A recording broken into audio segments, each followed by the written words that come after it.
সাধারণ জনগণের কাছে যাবেন, বাজারে, হাটে, বাজারে, গ্রামে, চার দোকানে গিয়ে কথা বলবেন। আপনার সমন্বয়কে কতটুকু পছন্দ করে মানুষ সেটা জানতে পারবেন।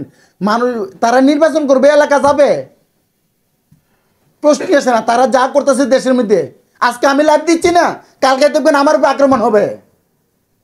তো আমি যে কথা বলতেছি, তো আমি জানি আমার উপর আক্রমণ হবে। কেন? আইনের লোক তো দাঁড়াই দেখবে, আমাকে মারবে, আইনের লোক দাঁড়াই দেখবে। ওইটা গণতন্ত্র না। আমার অন্যায় হইলে আমারও বিচার হবে।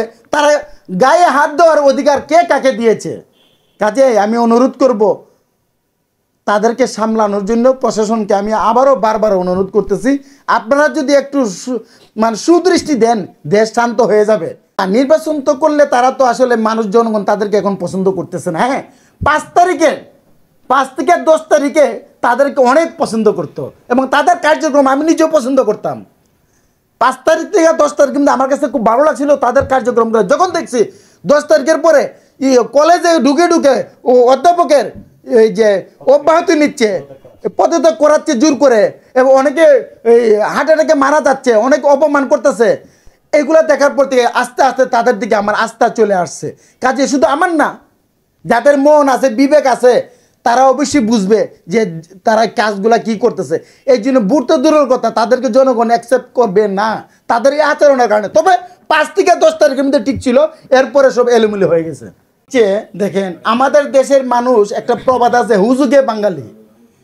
15 বছর ক্ষমতায় ছিল, অনেকে মনে করছে যে দেখি পরিবর্তন হইলে কি মনে হয়, পরিবর্তন হওয়া দরকার, পরিবর্তন হইলে মনে হয় ভালো হবে। কিন্তু এত ভালো হবে তারা জানতো না, জানলে তা করতো না। এখন যেহেতু বুঝে ফেলছে, তারা মেনে নিতে পারতেছে না বিদায়।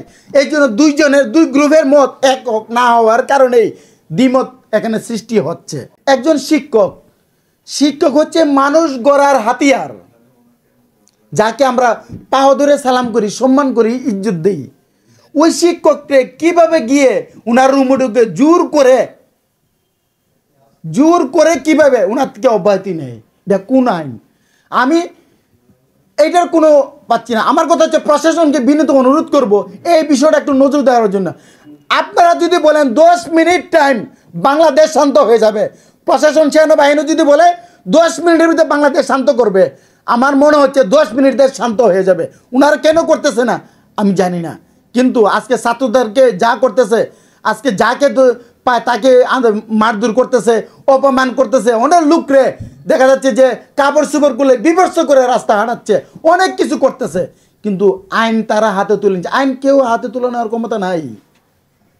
এই জন্য আমি প্রশাসনকে বলবো এগুলা একটু ফলো করার জন্য। জনগণ কিন্তু আপনাদের প্রতি আস্থা আছে। ছাত্ররা এখন কি করবে? লেখাপড়া করবে, এখন হাতে কলম নিবে। এখন কেন হকি স্টিক তাদের হাতে, কেন অস্ত্র তাদের হাতে? আপনারা এগুলো দেখেন।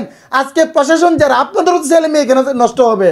আজকে পরীক্ষার সময় দেখা যাবে তারা রেজাল্ট খারাপ করছে, তাদেরকে গড়মুখী করেন, তাদেরকে লেখাপড়ার পরিবেশ করে দেন, তাদের একটা সীমাবদ্ধ করেন যে তোমরা রাজনীতি করলে একটা ক্যাটাগরির মধ্যে নিয়ে আসেন। এইভাবে যে ছেড়ে দিচ্ছেন হ্যামিলনের বাসিওয়ালার মতো, তারা মাঠে চাপাই পড়তেছে।